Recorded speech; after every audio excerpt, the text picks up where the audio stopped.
बीवी की जिम्मेदारी। अल्लाह अकबर। पैगंबर रहमत सल्लल्लाहु अलैहि वसल्लम से पूछा गया, कौन सी औरत सबसे अच्छी, कौन सी औरत? तो मेरे आका सल्लल्लाहु अलैहि वसल्लम ने फरमाया, वो औरत सबसे अच्छी जिसे उसका शौहर देखे तो खुश हो जाए। जब शौहर देखे तो पट्टी बंधी हुई है, बाम लगा हुआ है, फटे कपड़े पहनी हुई है, क्या खुश होगा शौहर? जाएगा इधर उधर दूसरी जगह। अब बाहर निकलना है तो मेकअप करके निकली शॉपिंग के लिए, मेकअप करके रिश्तेदार के यहां मेकअप कर लिए, और शौहर के आने का वक्त हो तो बीमार होकर के बैठ गई। कौन सा तरीका है? बल्कि हुजूर ने फरमाया, औरत के लिए जरूरी है बने संवरे तो अपने शौहर के लिए बने संवरे, शौहर देखे तो खुश हो जाए। आज जो औरतें ये कहती हैं हमारा घर टूट रहा है, कभी वजह भी आपने सोची? और वो जालिम लोग जो पैसों के लिए शादियों को तोड़ने पर 2 महीने शादी को, अब कोर्ट के अंदर केस जा रहा है, फिर सेटलमेंट करो, या 75 लाख दो या 50 लाख दो। ऐसे जालिमों को कुदरत की वो मार पड़ेगी कि न दुनिया में चैन से जी सकेंगे, न कब्र में, न महशर के अंदर। जो खिलौना समझकर बीवियों का इस्तेमाल करके उसे फेंक देते हैं।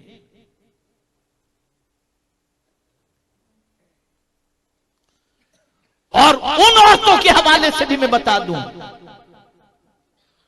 जो शौहर की गरीबी पर शौहर को ताना देती हैं, शौहर के लुक पर शौहर को ताना देती हैं।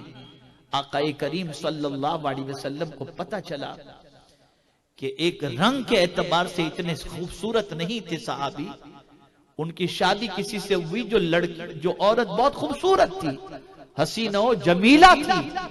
मेरे आका सल्लल्लाहु अलैहि वसल्लम ने वो सहाबी से पूछा, जरा बता तेरी औरत तेरे साथ कैसे पेश आती है?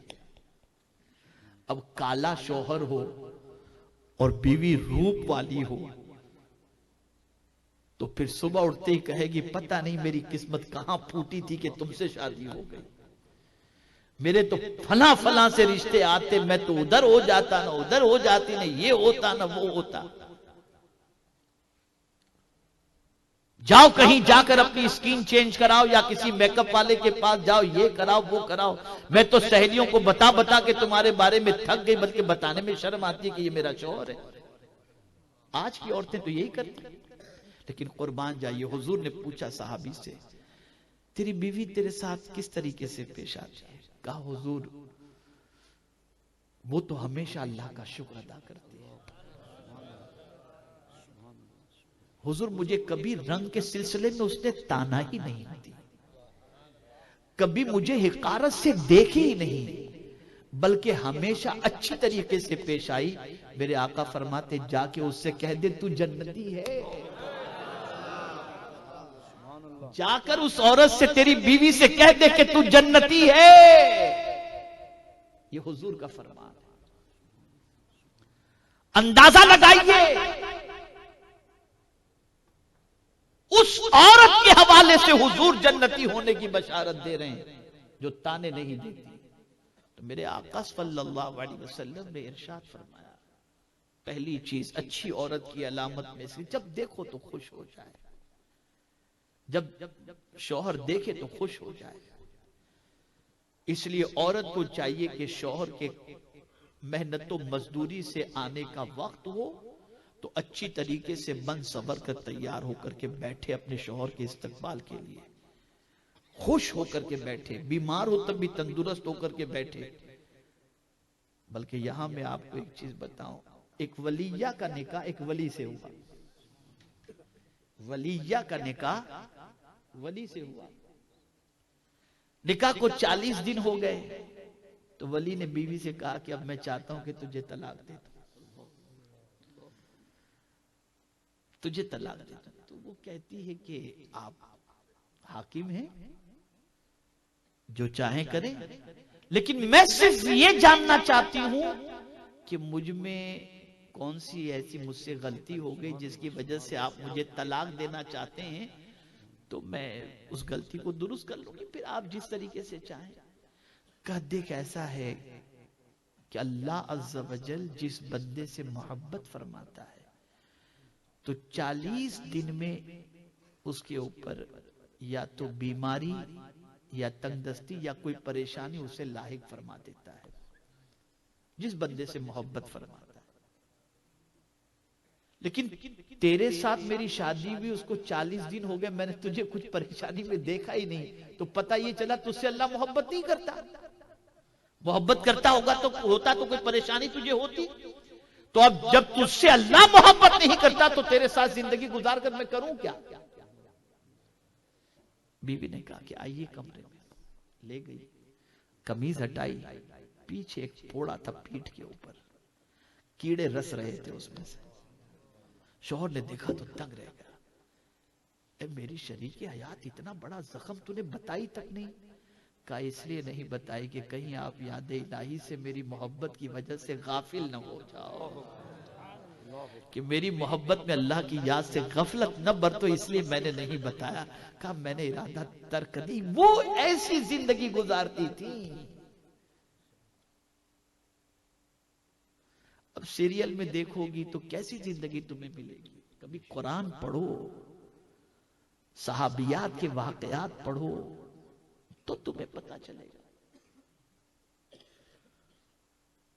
तो पहली सिफत रसूल आजम सल्लल्लाहु अलैहि वसल्लम ने बेहतरीन औरत की ये फरमाई कि जिसे देखकर शौहर खुश हो जाए। दूसरी सिफत क्या बयान फरमाई? कोई हुक्म दे तो फौरन इताअत करे। ये अच्छी औरत की सिफत बताई गई। इधर शौहर ने कहा, इधर फौरन बात मान ली और फौरन का उसकी इताअत के लिए तैयार हो गई। ये अच्छी औरत की सिफत है। ये अच्छी औरत की सिफत हुजूर फरमा रहे हैं। और बहुत सारे प्रॉब्लम्स क्रिएट होते हैं इसी वजह से कि शौहर कहता कुछ है, औरत करती कुछ है। नतीजतन होते हैं झगड़े, और झगड़े होने के बाद घर टूटने पर आ जाते हैं और परेशानियां पैदा होती। अच्छा घर रखना है तो शौहर की इताअत करो, शौहर जो कहे उसकी बात को मानो, बशर्ते कि वो शरीयत के मुताबिक हो। कोई नाजायज काम अगर शौहर कहे तो बिल्कुल नहीं मानना।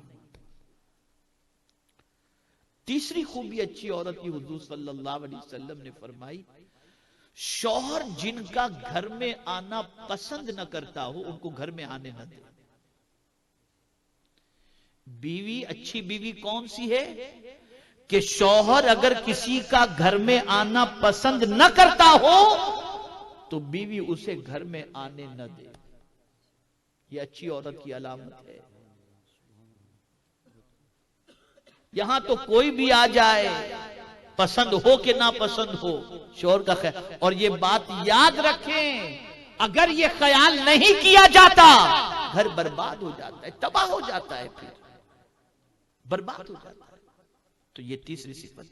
चौथी सिफत, शौहर के माल में खयानत न करे कि माल शौहर का है, किसी को भी दे रही है, उड़ा रही है, नहीं, शौहर के माल में खयानत।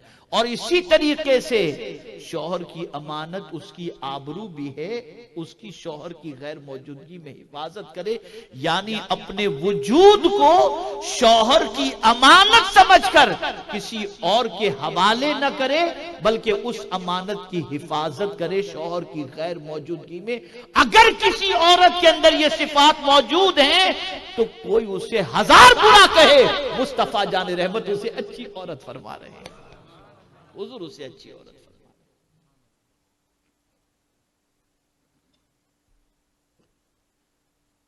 तो अच्छी औरत में ये सिफात होनी चाहिए, अच्छी औरत में ये खूबियां होनी चाहिए। और औरत को हमेशा इस बात का ख्याल रखना चाहिए कि उसका शौहर उससे नाराज न रहे।